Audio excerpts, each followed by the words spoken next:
Welcome to this study. Today, we're providing a full summary and analysis of a truly fascinating interfaith debate. We'll be drawing our insights directly from the YouTube channels Daily Dose of Wisdom and God Logic 2.0. And just a quick heads up, you can find a link to both of those source channels right down in the description box below. Okay, let's jump right in. We're looking at a highly strategic interaction that commentators are calling an absolute masterclass.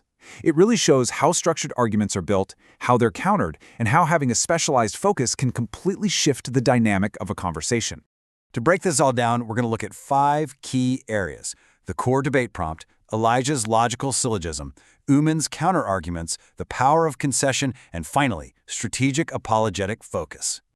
All right, starting with section 1, the core debate prompt. We've got to set the stage for our two debaters, Elijah Johnson and Uman. Notice the exact wording they were given. Is Jesus God according to the Bible?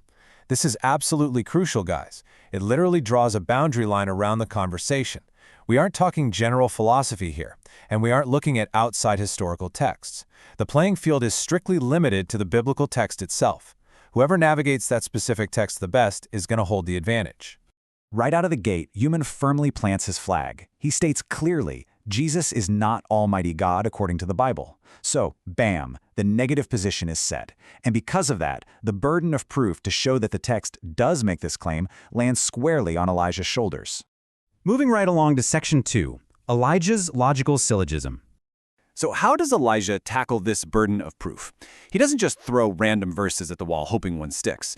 He builds a super meticulous, premise-by-premise logical progression.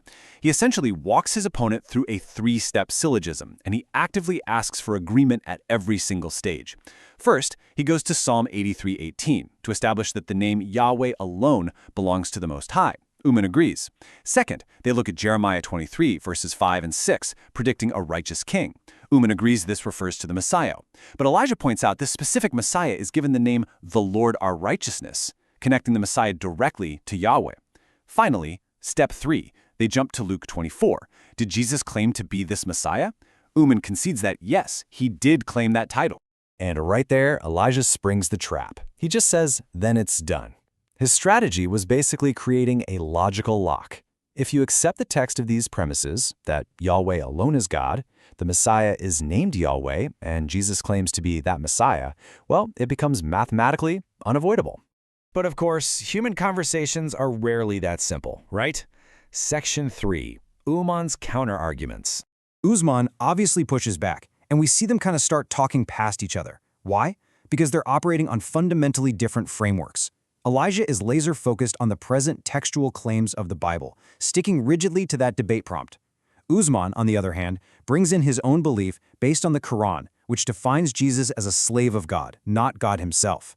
Plus, Uman brings up those geopolitical prophecies in Jeremiah, like Judah being saved, pointing out that those never actually happened during Jesus' life on earth. He even notes that Jewish scholars use that exact point to argue Jesus doesn't fit the criteria for the Messiah. But Elijah has a counter for this. First off, he reminds Uman that he isn't debating a Jewish scholar who rejects Jesus.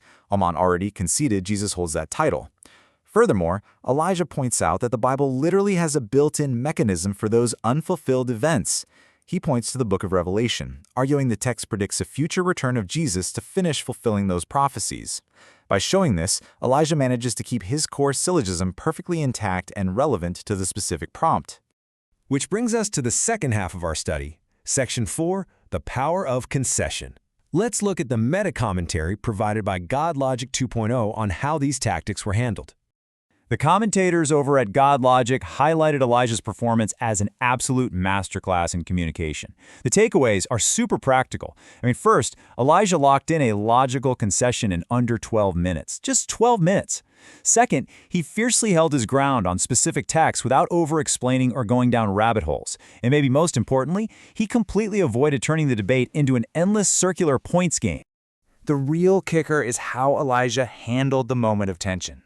When the syllogism was complete and Uman tried to wiggle out of that logical corner by shifting the framework, Elijah didn't take the bait. He didn't launch into a brand new argument. Instead, he decisively ended his turn with one simple rhetorical question: who's next? The commentary points out that stopping abruptly like this, it is a massively powerful tactic. By refusing to keep talking, Elijah gives the audience this thought-provoking moment of silence. It forces listeners to just sit with that concession and process the logic on their own terms, rather than getting totally lost in rapid-fire crosstalk. Sometimes, literally saying nothing at all is the strongest argument you can make. All right, wrapping up with Section 5, Strategic Apologetic Focus. The commentators zoom out here to talk about a broader strategy for anyone doing interfaith dialogue. They strongly argue for the value of specialization over generalization. Think about it. Elijah excels because he stays in his lane, focusing deeply on the Trinity and the divinity of Jesus. Compare that to a general approach, where someone tries to answer every single theological, historical, or textual issue all at once, basically trying to be a jack of all trades but ending up a master of none.